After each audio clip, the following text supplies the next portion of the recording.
Republicans and Democrats. They worked on it steadily. We got 3 of those bills on the floor. We debated them on the floor. We passed them on the House floor. And we sent that over to the Senate. Meanwhile, the Senate passed 3 of their own bills off the floor. That hasn't happened around here in many years. And all that process that I just described takes a lot of time, a lot of work, and energy and effort. And our appropriators, while they were working in good faith, they ran out of time. Why? Because the end of the fiscal year is September 30th, not December 31. And so the clock was just running out. So what we did, because Republicans are in charge of both houses right now, is the responsible thing.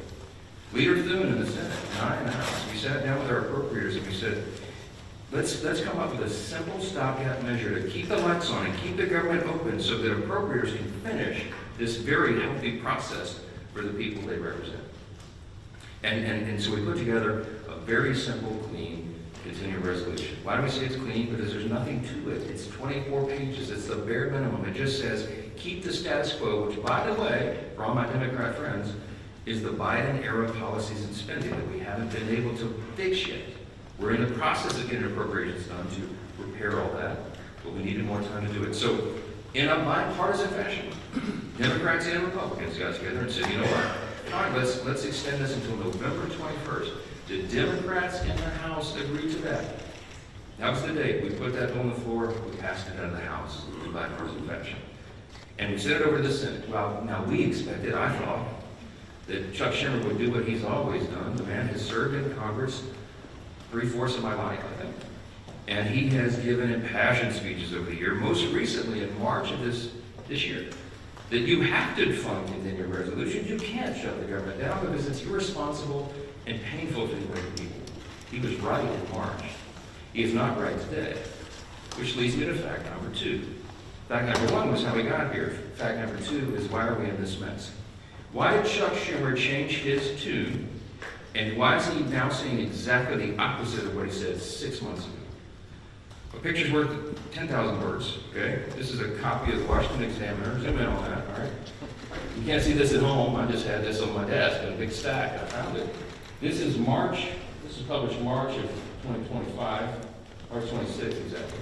There's a picture of Chuck Schumer looking very upset, very angry, walking out with a box. And all the House Democrats depicted their character, saying that he's an enemy of democracy. Why is he an enemy of democracy? Because the far left base in the Democrat Party has turned on Chuck Schumer because he did the responsible thing to get the lights on. Why? Because they want him to show a fight against President Trump. So Schumer doesn't want to be in this situation again. So he said, my gosh, he got his staff together and he got the far left wing of the party. He said, what do you want? What do you want me to fight on? So they created a red herring. A red herring is a distraction. They decided that they would pick a fight on health care. Let me look right into the camera and tell you very clearly, Republicans are the ones concerned about health care. Republicans are the party working around the clock every day to fix health care. This is not talking points for us. We've done it. A big part of the One Big Beautiful Bill, the Working Families Tax Cut, was to fix health care. Health care is broken in America. It's too expensive. The quality of care needs to rise. We need more access for more people, and we have lots of ideas to do that. But that issue is for debate in the next 3 months. It always was. We have members working on that. The tax credit, the subsidy you've heard about that expires December 31st, there's a lot of thoughtful debate and discussion that has already been going on about that and will go on about that. But that's a December 31 issue. So Chuck Schumer is scrambling. He has to have an issue. None of their policies are very popular. So they decided to lob onto health care. And he decided to claim to all of you that is the issue with government funding. It is not. They're 2 totally separate things. The clean continuing resolution would simply keep the lights on so that the members in the House and Senate can have those debates on health care. We were always planning it. We have lots of ideas on the table on how to fix it. But we don't yet have consensus on it because it is very complicated. We have time to do it. The month of October is a critically important time for us to get the House and Senate working on that very issue. But they're delaying it because they needed a red herring. So in his desperation, it's a fact number 3. In his desperation, they decided to create the red herring. They decided to claim that this is all about health care, which the September funding issue never was. That's a December policy issue. He tried to create it as a September funding issue. And in his desperation, they hastily filed an outrageous counter proposal. It is a wild wish list of big government liberal nonsense that we can't do. Their priorities that they crammed into this. Now remember, a simple 7-week stopgap funding measure, the seal, that we passed out of the House in bipartisan fashion, was sent over. And Chuck Schumer filed a counter proposal. Now this is his words, not mine. These are not Republican talking points. These are the facts. 2 exhibits real quick, as I've shown you before. This is page 57, an excerpt of his bill, section 2141, where you see right there that they want to repeal the health subtitle of the big, beautiful bill. The one big, beautiful bill the Republicans got signed into law July 4th. The working families tax cut, we're so proud of that because there's so many amazing things for all the American people. A marquee piece of legislation. But among the most important were the reforms that we did to healthcare. Why? Because Medicaid, for example, is broken. Medicaid doesn't work well. It's underfunded and it was full of fraud, waste, and abuse. And we took our opportunity to fix that. And we did. So what did we do? We went into Medicaid and we said, we got to stop the waste and abuse. We got to make sure that illegal aliens are not on Medicaid. Medicaid is intended for U.S. citizens only, not illegals who break our law and come over the border. And we've got to make sure that young, able-bodied men who do not have dependents are working and not riding the wagon. Work is good for individuals. It's good for the communities they live in. It's good for their own well-being and for the people around them. And so we said, don't sit on your couch and play video games. By the way, also not a talking point. There was an AEI study, I think one of the organizations that polled this, and most of these young men who are not working, they're sitting around literally playing video games. Get back to work. So we put that in law. And the big thing was making sure that an estimated 1.4 million illegal aliens are no longer riding that wagon either. Why? Because Medicaid had to be strengthened. Medicaid is intended for the elderly, the disabled, and young pregnant women, as I use an example, who are in difficult situations. They need the resources desperately, but the resources are being drained by people who were never intended to be there. So Republicans got busy and fixed it. We put it in the big, beautiful bill. So, back to fact number 3, I guess that's the line. Chuck Schumer files a counter proposal and says, we want to reverse all that. Well, among the effects, among the things that he would reverse, is putting illegal aliens back on the program. Don't take my word for it. Look at the evidence. We're here at Exhibit B. This is the list of the actual provisions that would be reversed if Chuck Schumer's language was voted on and passed. Among those, he would end, see, these are the provisions of the Working Families Tax Act. These are the provisions of our bill that did each of these things. We ended Medicaid funding for most non-citizens. They would reverse that, and it would cost American taxpayers, hard-working Americans, an estimated $6.2 billion. And you see, you just go down the list. The California loophole, you know what they did in California? Gavin Newsom and the team out in California? They expanded Medicaid to cover all able-bodied illegal alien adults. These men who could be working or whatever, I mean, they're not even citizens, never intended by Congress. They put that on the tab of the taxpayer. And so we reversed it. Chuck Schumer would repeal that. He would repeal those repairs, and this is what it would cost you. Do the math, I won't go through each line, but it's on the website, speaker.gov. You can pull this up. It amounts to $192 billion, $192.8 billion. So almost $200 billion that Chuck Schumer wants to put back in. Also, by the way, while he's repealing our health subtitle, he would also repeal the $50 billion that Republicans put into the bill to support our rural hospitals around the country. Why would Chuck Schumer do that? Because he's desperate for political cover. Let me keep going on this. By the way, these are enhanced COVID-era spending under Joe Biden for all this healthcare stuff. It was stolen, fraud, waste, and abuse, right throughout the programs, and we fixed it, and they want to reverse that. By the way, this has always been what the Democrats wanted to do. You all remember, I know, the 2020 presidential election. We've all seen the video over the last week or so, where they asked every single candidate for Democrat, for the Democrat nomination, on the stage running for president, is it your intention to give health care to illegal aliens who come into the country? Every single one of them raised their hands, including Kamala Harris, and that explains a lot of this. All right.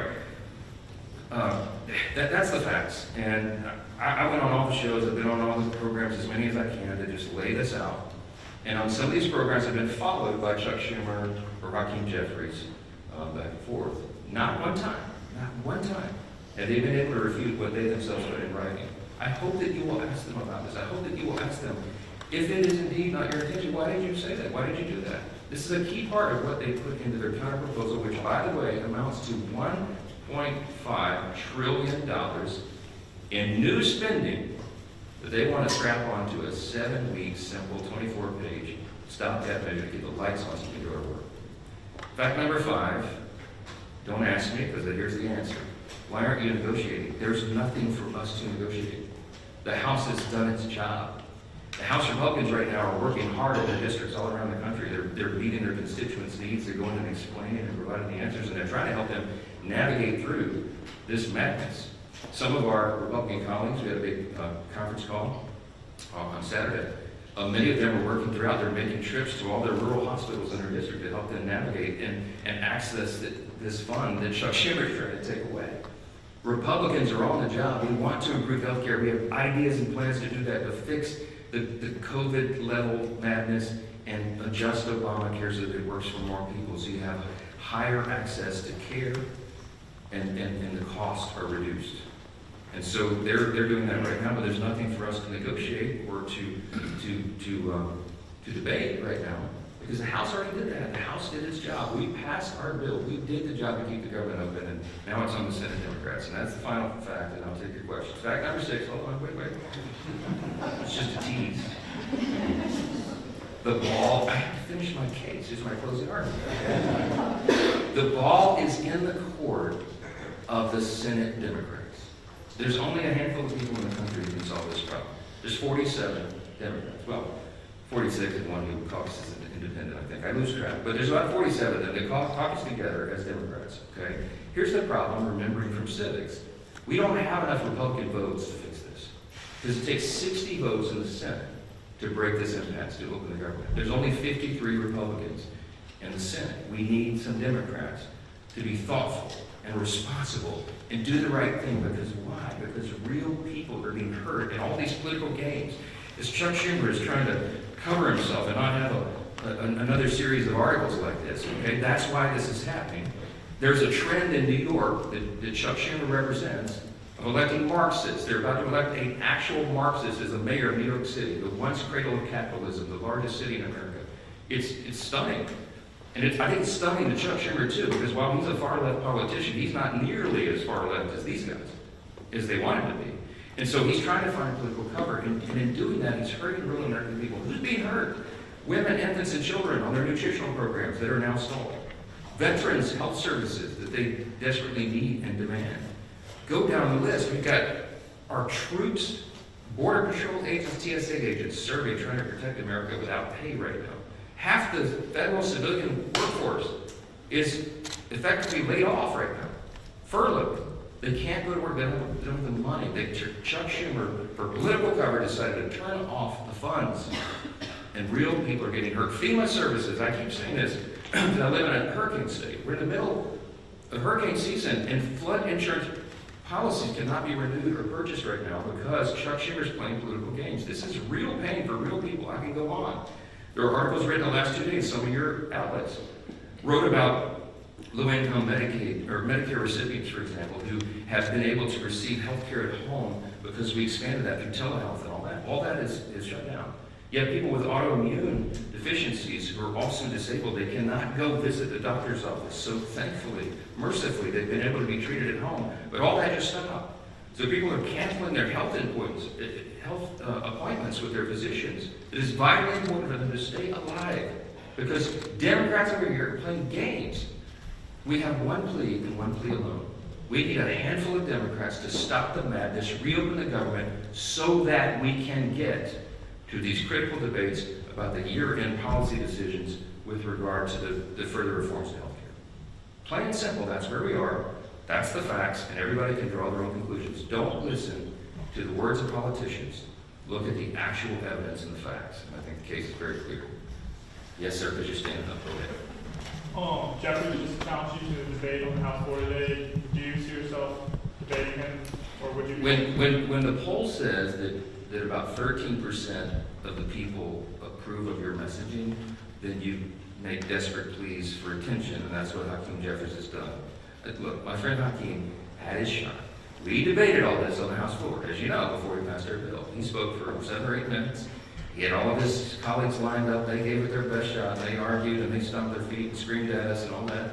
And still, we passed the bill in bipartisan fashion and sent it over to the Senate. The House has done its job. I'm not going to let Hakeem try to pretend for these theatrics. I mean, this is a Chuck Schumer decision. The ball is in the Senate's court now. The House has done this. We don't need to waste time on that nonsense. Those debates have been had. Colleague's a friend, and I mean, Hakeem is a friend and a colleague. I respect him, but we all know what he's trying to do there. Yes, Speaker, so are you just out until the Senate votes for the CR? I'm anxious to get my folks back. And look, I want to bring the House back into session and get back to work, but we can't do it till they turn the lights back on. We need Chuck Schumer to reopen the government, and as soon as he does that, we'll bring everybody back here. Yes, back right. Yes, sir. Speaker, why not call it House back in session? Because with respect to what you said at the start about the importance of passing funding bills, there are still 9 funding bills to pass in the House. Yeah, well, we remember, we passed them through the House committee, they're out of committee, and we'll get them on the floor. And the appropriators have been working, and they are working as we speak, on trying to figure out which packages of bills we can move to the floor next. And there's some really good discussion that's been had. I myself have spoken to Democrat appropriators on the other side about these things and our commitments to move that and do it. I'll tell you, I mean, this is not some sort of confidential thing. I had I think a fruitful discussion with Senator Patty Murray about 2 days ago, a day or so ago. And I told her it is my full intention that if we break this impasse and we put these bills together, we have 3 of them in conference committee right now. Whatever the conference committee comes up with, I will put on the floor. I'm ready to go. But we've got to open government up so that they can move to that next level, so that conference committee can get that work done. That is small d democracy at its best. You get R's and D's, everybody in the room, and they hash it out. And whatever that final product is, we will move through the process. So we need to build government to do that. Yes, Mr. Speaker, I know your contention is that the state subsidies don't end until the end of this calendar year. Do you disagree with the Democrats' position that these insurance companies are setting their premium rates now, and that people are going to have to make open enrollment decisions in the very near future? Yes, part of the reason that you have to have this discussion now? Yeah, they've been saying that some of the insurance companies will be sending out notices in early November. The last time I checked, it's October 6th. We have the entire month of October. We'll stay here around the clock to work through all these things, but we have to get government open again to do it. They're trying to obscure the issue. We are talking about a simple funding measure that the Democrats themselves have voted on over and over and over. Chuck Schumer, they voted on it 13 times during the Biden administration. This is the exact same thing that was on the floor in March when Chuck Schumer, I should have brought his video and let him give you the speech. Why? It was so important to pass it. Nothing has changed except politics. So that's a political issue that they're trying to make up. Yes, Mr. Johnson, thank you. You mentioned that there is no negotiations to be had, but you also acknowledge that funding the government has to be bipartisan. So is the only way out of this for Democrats to completely drop their demands? Is there anything that Republicans are willing to give? And have there been any conversations? It doesn't seem like a two-sided talking. I'm so glad you asked the question. Why aren't you dropping all of your demands so that it makes it more palatable for Democrats to join you? I didn't put any on the CR. Leader Thune and I have tried to explain this a few times. There's nothing for us to negotiate. I cannot go to the CR and go, you know what, Democrats, you're right. Let me take out these 3 Republican priorities. I didn't add a single Republican policy or priority or preference to the CR. It is 100% totally clean. It is an exact status quo replica of what we're doing right now, which again is Biden-era policies and spending levels. To our great chagrin, but in good faith. I presented that because I didn't want to play games. We are responsible. We're not going to shut the government down for people who desperately need these services and all these things that I've said are stalled. And so we didn't, no gimmicks, no tricks. There's nothing that Leader Thune and I can go to Chuck Schumer and say, you know what, okay, we'll pull this off. Would that make it better? No, I don't have anything to give. I didn't put any of our priorities on the spending measure because, again, all we're trying to do in good faith is get 7 more weeks to finish that appropriations process that we've been all so excited about. Jay? who will own, if you're not able to extend these subsidies, which is a possibility, it seems, who will own the political impact from that if health insurance does go up 200% as people are warning? That's putting the cart like a mile in front of the horse. I know. Look, I believe that the subsidy issue, that's the December 31 issue, is a complicated one. It hasn't worked well. It's filled with abuse. We have a lot of ideas on how to improve upon that if indeed that goes forward. And I mentioned yesterday, there's 535 members in the House and Senate. And there's probably 400 different ideas on how to fix that. But we need the next couple of weeks to have those vigorous, deliberate debates, which is how the process is supposed to work. So I'm not going to forecast how that comes out, and neither could any of you, because those debates haven't been held yet. And that's kind of the irony, because Chuck Schumer is saying something that he knows isn't true. He's saying, oh, you guys snap your fingers. You and Leader Thune go in the back room and tell us how that's going to be resolved today so we can reopen the government. That's impossible for me to do. I have to have the input of all of our members so that they can figure that out. So that's part of the process. Last question, Speaker. Can you just talk a little bit about your reference to conversation you had with Senator Murray? Have you been personally lobbying any Senate Democrats to switch their votes in support of the CR? No, they haven't exactly been ringing my phone off the hook, okay? I'm open, always have been for dialogue with anybody about that, but I think she wanted an assurance from me that what I'm saying is true and that we have every intention of moving the appropriations bills. And I said, yes, ma'am, of course it is. I say the same things privately that I say publicly. We are consistent, and that's why it's easy for me to stand up here and share the facts.